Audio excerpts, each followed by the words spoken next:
बौद्ध धर्म में मौन को एक बहुत महत्वपूर्ण गुण बताया गया है।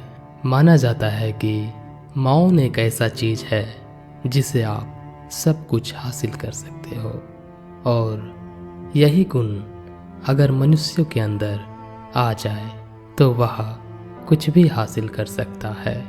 मौन एक ऐसा शक्ति है जो कि इसके आगे कुछ भी चीज, कोई भी वस्तु, कोई भी लोभ, धन आदि का कोई शौक नहीं होता, क्योंकि मौन एक हमें अपने विचारों, भावनाओं और कर्मों को समझाने में मदद करता है।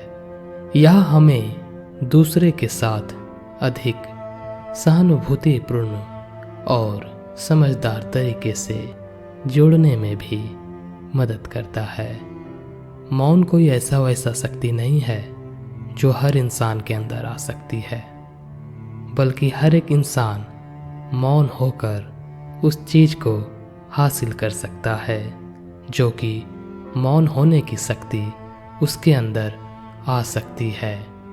मौन एक कला है जो कि हमेशा भगवान बुद्ध लोगों को सिखाने की कोशिश में लगे रहते थे, और मौन जो कर लिया, जो भी व्यक्ति मौन धारण करने की नियम और गुण जान गए, वह इस संसार के कोई भी चीज से, लोभ आदि मन में चल रहे विचारों पर काबू कर सकता है, और वह अपने मन के अंदर से संतुष्ट हो सकता है। तो चलिए हम ऐसे कुछ मौन होने के और इनके क्या फायदे हैं, इन सभी बातों पे आज चर्चा करेंगे। गौतम बुद्ध ने अपने शिष्यों को इन 10 जगहों पर चुप रहने की सलाह दी। इन 10 जगहों पर हमेशा अपने आप को शांत रखना और उन 10 बातों को ध्यान से सुनना। जब आप गुस्से में हो, गुस्सा में बोलना अक्सर हिंसाकारी होता है। यह दूसरों को चोट पहुंचाने का काम भी कर सकता है और स्थिति को भी खराब कर सकता है। जो स्थिति अगर शांत हो गई हो और उस जगह पे अपना गुस्सा और गुस्से में बात करना, वह स्थिति को खराब कर सकता है। दूसरी आदत, जब आप दुखी हो, दुख में बोलना अक्सर नकारात्मक होता है, यानी बोले गए शब्द में सिर्फ श्राप ही श्राप होता है या दूसरे को निराश कर सकता है, और स्थिति में, और जो स्थिति जो उस वक्त थी उससे भी ज़्यादा खराब हो सकता है। तीसरी बात, जब आप थके हुए होते हैं तो उस वक्त बोलना अक्सर बेतुक होता है, यानी वे वजह की बातों को बात में घुमा घुमा के एक दूसरे से आपस में विवाद हो जाना, यह दूसरे को भ्रमित कर सकता है और स्थिति को भी और ज़्यादा खराब कर सकता है। चौथी बात, जब आप बीमार हो, बीमार होने पर बोलना अक्सर अस्पष्ट होता है, यह दूसरे को परेशान कर सकता है और स्थिति को भी खराब कर सकता है। यानी अगर कोई भी व्यक्ति अगर बीमारी से पीड़ित है, उस वक्त इंसान के मुख से निकला हुआ हर एक बात मन से दुखी बात होता है। उस वक्त मन से निकला हुआ हर एक बात अपने आप के बारे में केवल मृत्यु की बात करते हैं, जो कि सामने वाला को सुनकर उसे और भी ज़्यादा अफसोस और मन ही मन वो इंसान टूट जाता है। इसलिए जब कोई इंसान बीमार हो तो उस वक्त ज़्यादा कुछ नहीं बोलना चाहिए, और उस व्यक्ति को भी यह सोचना चाहिए कि उस वक्त इंसान को ज़्यादा तकलीफ़ या ज़्यादा परेशानी में ना डालें, क्योंकि वह उस घड़ी में कुछ ऐसी बात मुख से निकल जाते हैं जो कि इंसान कल्पना भी नहीं कर सकता। पांचवी बात, जब आप खा रहे हों यानी भोजन के समय चुप रहना, किसी से भी बात उस वक्त नहीं करना चाहिए, केवल अपने भोजन पर ध्यान हो।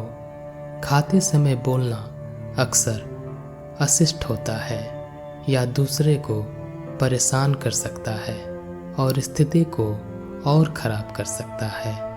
यानी उस वक्त जब आपका मन खाने की ओर आकर्षित है तो उस समय आप केवल खाने की ओर और अपने भोजन में ध्यान दें, ना कि उस वक्त अपने मन में चल रहे कोई भी बात किसी का भी हो उस वक्त नहीं करना चाहिए।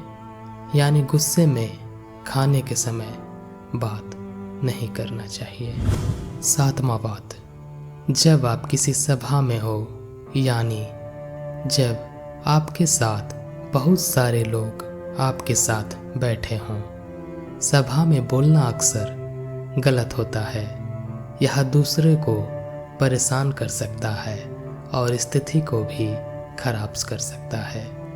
मानो या ना मानो, अगर आप गुस्से में हो तो और 10 व्यक्ति के सामने आप बैठे हो तो उस वक्त आपको अगर कोई भी इंसान कुछ भी कहे तो आपके मन से केवल ईर्ष्या और गुस्से की भावनाओं से आपके मन से सारे बात उस व्यक्ति के मुख पे पड़ती रहेगी और वही बात दूसरे व्यक्ति को मन में बहुत सारे परेशानी उत्पन्न करने लगेगी। इसलिए केवल सभा में चुप रहना अच्छा माना गया है।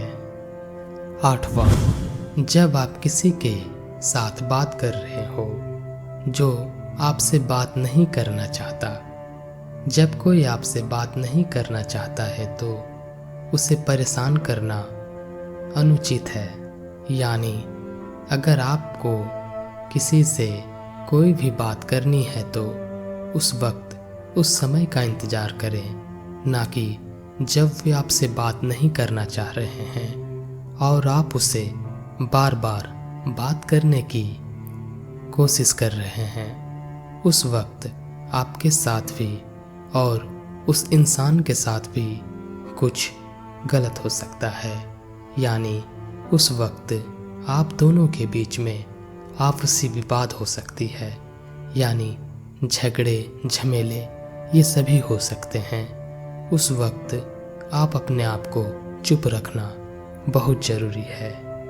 बात नंबर 9, जब आप किसी के साथ बात कर रहे हैं जो आपसे झूठ बोल रहा है, झूठ बोलने वाला व्यक्ति को बेनकाब करना हमेशा उचित नहीं होता है, क्योंकि कभी कभी कोई इंसान झूठ बोलने की मजबूरी में फंस जाता है और इंसान गुस्से में और ईर्ष्या की भावनाओं से उस व्यक्ति का झूठ को सही और गलत में साबित करने की प्रयास में लग जाता है, तो बात बनने की जगह और बिगड़ जाती है। इसलिए जब भी इंसान आपसे कोई झूठ बोले उस वक्त उसे सोच समझकर उस झूठ का उसे साबित करें, ना कि हर झूठ को अपने ढंग से उससे साबित करें। बात नंबर 10, जब आप किसी के साथ बात कर रहे हो जो आपसे बहस कर रहा है, बहस करने वाला व्यक्ति को शांत करना हमेशा उचित नहीं होता। उस वक्त जो इंसान मूर्ख है वह उस बात में बातों को बात बनाकर उस वक्त उस इंसान से बहस करने लगता है और बात बनने की जगह और ज़्यादा बिगड़ जाता है।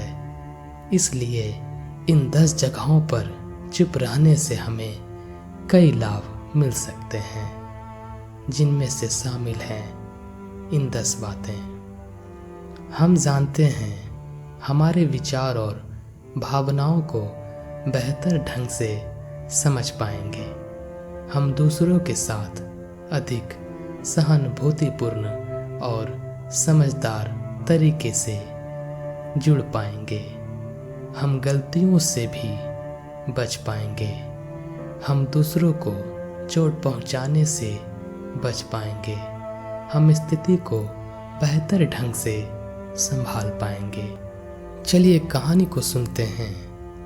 एक बार एक राजकुमार था जो बहुत ही बतूनी था। बतूनी बोले तो वह बकबक करने वाला एक राजकुमार था। वह हर समय कुछ ना कुछ बोलता रहता था। एक दिन वह एक ऋषि से मिला। ऋषि ने उसे इन 10 जगहों पर चुप रहने की सलाह दी। राजकुमार ने ऋषि की बात मान ली और इन जगहों पर चुप रहने लगा। एक दिन राजकुमार एक जंगल में घूम रहा था। अचानक उसे एक बाघ दिखाई दिया। बाघ राजकुमार पर हमला करने के लिए दौड़ा। राजकुमार बहुत डर गया। उससे अपनी जान बचाने के लिए वह भागना शुरू किया, लेकिन बाघ भी उसका पीछा नहीं छोड़ रहा था। वह उसके पीछे तेजी से भाग रहा था। राजकुमार भागते भागते एक नदी के किनारे पहुंचा। उसने नदी में छलांग लगा दी। बाघ भी नदी के किनारे से भागते हुए नदी में कूद गया, लेकिन राजकुमार तैरना जानता था। उसने बाघ से बचकर दूसरी तरफ पहुंच गया। राजकुमार ने सोचा कि अगर वह इन 10 जगहों पर चुप नहीं रहता तो वह बाघ का शिकार हो जाता। वह ऋषि की सलाह पर बहुत खुश हुआ। उसने ऋषि से वादा किया कि मैं वह हमेशा इन जगहों पर चुप रहूंगा और यह बात अपने मन के अंदर रखूंगा और साथ ही साथ आपकी दी गई शिक्षा मैं सबको जरूर सिखाऊंगा। इस बात से हमें यही सीख मिलती है कि मौन एक शक्तिशाली गुण है या हमें कई लाभ दे सकते हैं। इन 10 जगहों पर चुप रहने की सलाह हमें एक बेहतर इंसान बनाने में मदद कर सकती है। दोस्तों, यह कहानी का हमें यही मतलब समझना चाहिए कि अक्सर लोग अपने जीवन में भटक जाते हैं। यह सीख और कहानी को सुनने के लिए बहुत दिल से धन्यवाद। अगर आपको यह वीडियो अच्छा लगा हो तो अपना प्यार एक लाइक और चैनल को सब्सक्राइब करके ज़रूर दिखाएं।